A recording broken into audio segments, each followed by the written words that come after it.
mempunyai kehidupan yang santai sebagai seorang gamers, pria ini malah memutuskan untuk mengambil pekerjaan yang mengancam nyawanya, yaitu menjadi anggota tim khusus kepolisian untuk mengawasi mantan napi yang mungkin saja akan mengulangi kejahatannya. Tapi kok bisa ya dia mendadak jadi seorang anggota kepolisian? Jungdo sebenarnya hanyalah seorang pria biasa yang bekerja sebagai seorang kurir makanan di restoran ayam goreng milik ayahnya. Namun pada suatu malam saat selesai ia bekerja, Jungdo bertemu dengan salah seorang polisi yang terlihat dalam masalah. Melihat itu lantas Jungdo malah menghampiri mereka dan berusaha menghentikan penjahat yang sudah melukai seorang polisi. Karena dia adalah seorang atlet bela diri, tentu saja Jungdo mudah saja mengalahkannya. Karena keberaniannya, Jungdo pun sampai mendapat penghargaan dari pemerintah. Tak hanya itu, pimpinan pasukan khusus juga menawarkan Jungdo untuk magang di tempat mereka untuk menggantikan salah satu anggota yang sedang dirawat. Tapi Jungdo tidak langsung menerimanya. Ia meminta pendapat teman-temannya dan mereka semua mendukung Jungdo. Tapi tentu saja ada satu masalah karena ayah Jungdo tentu saja akan sulit memberikannya izin. Setelah melakukan aksi heroik dengan membantu polisi yang sedang kesulitan menghadapi penjahat, dan kini ia pun ditawarkan untuk magang di tim khusus kepolisian. Jungdo pun tertarik untuk bergabung dan ia harus meminta izin kepada ayahnya terlebih dahulu. Ternyata sang ayah sangat mendukung dan kini Jungdo secara resmi menjadi polisi magang dan tugasnya adalah mengawasi gerak-gerik mantan napi yang baru keluar dari penjara. Semua mantan napi di kota ini dipasangi gelang pelacak untuk mengawasi pergerakan mereka demi mencegah mereka mengulangi kejahatan yang sudah dilakukan. Awalnya Jungdo merasa bosan, namun akhirnya ia menemukan salah satu mantan napi yang mencurigakan karena membiarkan gelang pelacaknya kehabisan baterai dan saat ditelepon tidak bisa terhubung. Untuk mencegah hal buruk terjadi, Jungdo pun ditugaskan untuk memeriksa secara langsung dan menuju ke lokasi mantan napi tersebut berada. Pimpinan juga ikut bersamanya dan Jungdo yakin kalau penjahat itu akan keluar dari jendela selagi pemimpin memeriksa langsung ke dalam. Ternyata benar sekali, mantan napi itu sudah berbuat jahat dengan seorang wanita dan saat akan kabur lewat jendela, Jungdo sudah siap untuk menangkapnya. Polisi magang ini untuk pertama kalinya harus berhadapan dengan seorang penjahat dan untuk kali ini sepertinya sangat mudah baginya untuk mengamankan mantan napi yang mengulangi kejahatannya ini.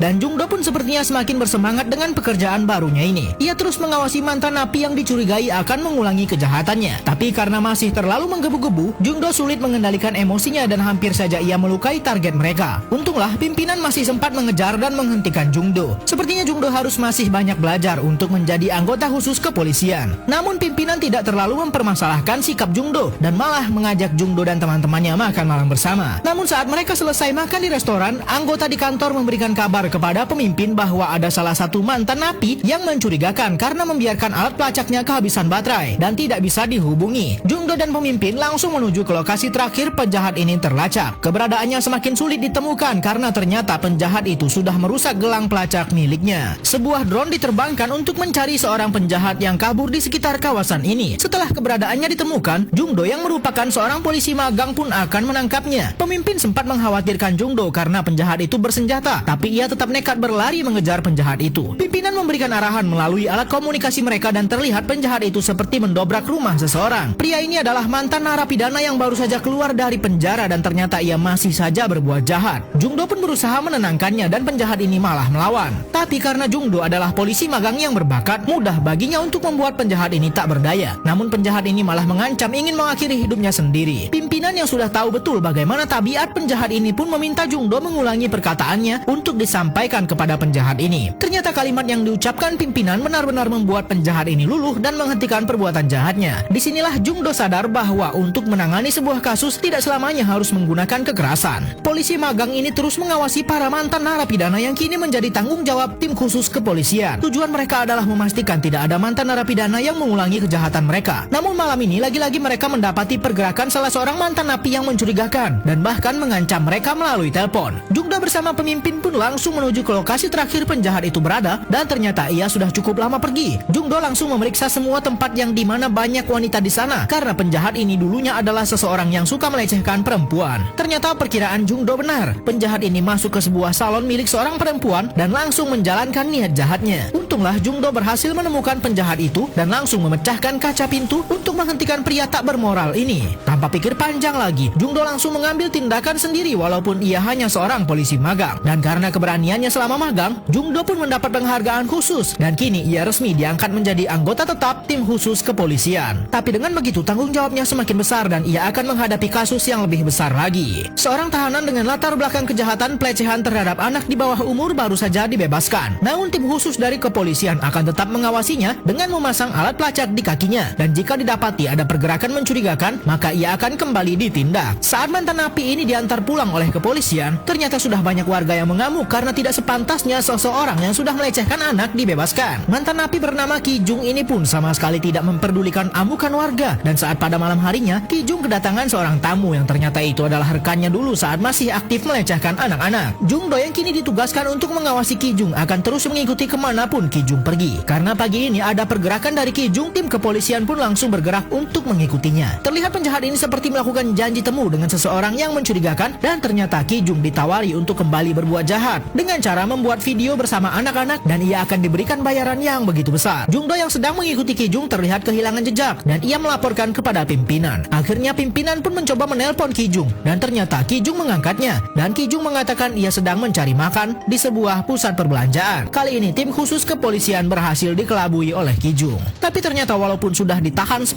tahun, setelah bebas Ki Jung tetap melakukan aksi bengisnya. Ia sepakat untuk membuat video dengan anak-anak, lalu videonya akan dijual di website luar negeri. Agar tidak dicurigai, saat pimpinan tim khusus menelponnya, Ki Jung tetap menjawab dengan baik-baik. Tapi aksi jahat Ki Jung dan komplotannya sudah dimulai. Salah satu anak mereka culik dan mereka bawa ke tempat rahasia yang akan dijadikan lokasi untuk membuat video. Jung Do yang ditugaskan untuk mengawasi pergerakan Ki Jung sampai saat ini belum menyadari ada hal mencurigakan. Tapi walaupun begitu, Jung Do tetap mengikuti Ki Jung sampai akhirnya ia tahu tempat di mana Ki Jung akan melancarkan niat jahatnya. Tapi saat Jung Do menerobos masuk, anak buah Ki Jung sudah mengepungnya. Selagi Jung Do sedang bertarung, Ki Jung pun sudah bersiap untuk melakukan aksi bengisnya. Pria ini akan membuat video dengan anak-anak lalu akan dijual. Anggota tim khusus kepolisian yang akan menghentikan aksinya harus melawan anak buahnya terlebih dahulu. Jung Do harus cepat karena dua penjahat ini sudah akan memulai aksi tak bermoral mereka. Untunglah Jung Do mendengar suara tangisan seorang anak-anak dan ia yakin bahwa Ki Jung ada di dalam sini. Ia pun melakukan segala cara untuk menerobos masuk, namun ternyata Ki Jung sudah bersiap untuk menghentikannya. Tapi karena Jung Do adalah seorang anggota tim khusus kepolisian yang sangat ahli dalam bela diri, ia pun bisa mengalahkan Ki Jung dan akhirnya anak ini pun diselamatkan. Tapi karena Jung Do lengah, ia malah terkena tusukan. Untunglah ada salah satu warga yang ternyata sudah sigap memanggil polisi, namun ternyata tetap saja Ki Jung berhasil kabur. Tapi dampak dari semua ini, Jung Do harus mengalami luka yang cukup parah dan tidak sadarkan diri beberapa hari. Namun setelah Jung Do dirawat, ia pun mendapat penghargaan dari pemerintah dan keluarga anak yang diselamatkannya sangat berterima kasih kepadanya. Namun Jung Do masih belum bisa hidup tenang selagi Ki Jung masih berkeliaran di luar sana dan ia pun mengumpulkan teman-temannya untuk membantunya menangkap Ki Jung. Anggota tim khusus kepolisian ini dibantu teman-temannya berhasil menangkap salah satu komplotan penjahat yang sering membuat video tak senonoh dengan anak di bawah umur. Jung Do pun sangat marah setelah melihat barang bukti itu ada di komputer pria ini dan ia pun meminta orang ini untuk memberitahukan di mana persembunyian Ki Jung, orang yang merupakan aktor utama dari kejahatan ini. Walaupun harus dipaksa terlebih dahulu, akhirnya mereka pun mendapat lokasi di mana Ki Jung berada. Mereka pun langsung menuju ke kawasan yang diduga lokasi Ki Jung bersembunyi. Mereka memulai dengan menanyakan satu persatu warga apakah ada yang melihat sosok Ki Jung. Namun salah satu teman Jung Do memberikan kabar bahwa ada tempat yang mencurigakan karena banyak piring di depannya. Jung Do pun langsung masuk ke dalam sana dan ternyata benar sekali itu adalah markas Ki Jung bersama komplotannya. Seorang diri Jung Do menghadapi anak buah Ki Jung, sementara itu Ki Jung malah mencoba untuk kabur. Teman Jung Do yang berada di luar langsung mengikuti menggunakan drone dan setelah Jung Do berhasil menghentikan semua anak buah Ki Jung, barulah ia langsung mengejarnya. Tak berbasa-basi, setelah mereka bertemu, Jung Do langsung mengerahkan semua kemampuan bela dirinya untuk menghentikan Ki Jung. Ternyata Ki Jung cukup kuat untuk mengalahkannya sehingga Jung Do yang terpojok. Salah satu teman Jung Do pun mengambil tindakan yang cukup hebat dengan menghantam wajah Ki Jung menggunakan drone, sehingga kini keadaan pun berbalik dikuasai oleh Jung Do. Berkat keberaniannya, Jung Do pun berhasil menangkap salah satu buronan utama di kota ini dan ia dinobatkan menjadi anggota tim khusus kepolisian terbaik dan juga dinobatkan menjadi polisi muda terhebat di negaranya.